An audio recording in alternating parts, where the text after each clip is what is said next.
Con el aumento de contagios, la presión sobre el sistema sanitario también aumenta. En primavera fueron los hospitales los que en muchos casos llegaron hasta una situación límite. Ahora, con cribados masivos y con una buena parte de asintomáticos entre el total de contagiados, esa presión se concentra en los centros de atención primaria. Hablamos a través de Skype con el doctor Javier Sanz, de la Sociedad Española de Médicos de Atención Primaria. Muy buenos días. Buenos días.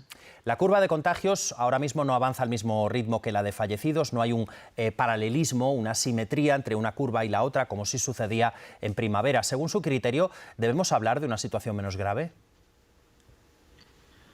Lo que nos va a marcar la gravedad de la situación en España es el colapso de los servicios de urgencia hospitalario y sobre todo de las camas en UCI. Ahora mismo, como ha estado comentando también en ruedas de prensa el doctor Simón, no estamos colapsados. Más o menos el 50% de las camas de UCI siguen estando libres. El problema es que lo que da miedo es que no hemos llegado todavía a la época de otoño-invierno, cuando, aparte coronavirus, vendrá la patología habitual, gripe, reagudizaciones de enfermedades pulmonares, que la situación puede ser crítica. Doctor Sanz, ha aumentado además de forma muy importante el número de pruebas diagnósticas que ahora se realizan con respecto a los primeros meses de la pandemia en nuestro país. En los casos que llegan a atención primaria, ¿se comporta ahora el virus de una forma diferente que antes? ¿Es menos virulento? La mayor parte de los casos positivos que estamos encontrando son contactos estrechos, pues habitualmente reuniones de amigos, cenas, y los casos, digamos que el colectivo ahora mismo que está más afectado es la población de 20 a 40 años. Es población que de base tiene muchísima menos patología que la gente mayor. Por tanto, son como simples resfriados. Entre ese sector de la población, además, una de las claves en este momento es que muchos de ellos son asintomáticos. Quería preguntarle sobre cómo gestionar esa gran cantidad de asintomáticos. ¿Cómo se gestiona este grupo de contagiados desde atención primaria? Lo primero que tenemos que transmitirle a la población es tranquilidad, porque sobre todo el colapso que estamos empezando a tener en los centros de salud es terrorífico en muchos casos y no damos abasto. Hay que pensar que aparte de la realización de PCRs, de llamadas telefónicas, de cribados familiares de casos sospechosos, aparte de todo eso, seguimos haciendo nuestra faena de siempre. Es cierto que muchas consultas a través de telemedicina las estamos transformando en consultas telefónicas, pero claro, no hay que olvidarnos que el volumen de paciente que sigue consultando es el mismo. Hemos aumentado un 20 o un 30% el volumen de la atención de pacientes en atención primaria.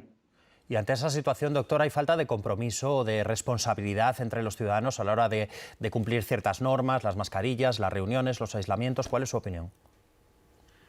La población, tuvimos muchos aplausos, que nos hacen mucha gracia a los profesionales, muchos aplausos a las 8 de la tarde en los meses de confinamiento, pero la realidad es que ha sido una vez con las fases de desconfinamiento, la población se ha olvidado completamente. Hay pacientes que se quejan, Dígame, perdón. Tenemos hasta casos de que, por ejemplo, estando de guardia a las 12 de la noche, me llaman primero porque tienen dudas si habían tenido unos pacientes un contacto estrecho. Y yo les explico el procedimiento, que se queden aislados, les doy una cita para hacer una PCR y 45 minutos después el paciente me vuelve a llamar como riéndose, diciendo que no, que era una broma. Es que la población no ha asimilado la gravedad de la situación. Sigue haciendo falta. Los medios de comunicación como vosotros deis más voz a los médicos de familia, a atención primaria, y que salga en televisión las imágenes de cómo está la situación en las UCIs y en los mortuorios. Hay pacientes, doctor... Dígame. Se hacían en las campañas de tráfico impactantes o la población no lo acaba de entender. Usted antes planteaba lo de las consultas telefónicas, las fórmulas, digamos, alternativas ante lo que usted mismo ha definido como un colapso ya en atención primaria.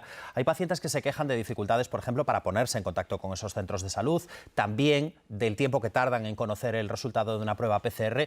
La situación en la que estamos ahora mismo podría derivar en un colapso sanitario en atención primaria que podríamos calificar como algo grave. Sí.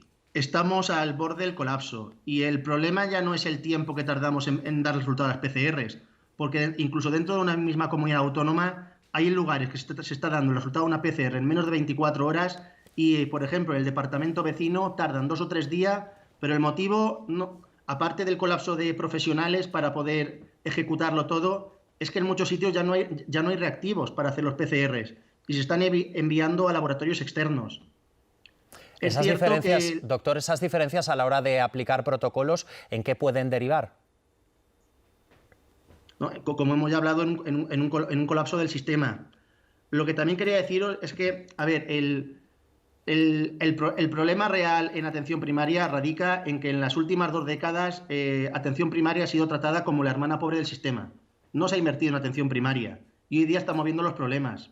Claro, ¿cómo es lógico, por ejemplo, que un centro de salud, pongamos por ejemplo con 10 médicos y 8 enfermeras, tenga solo para poder llamar fuera 5 líneas de teléfono? Es imposible. No podemos gestionar. Faltan recursos, falta infraestructura.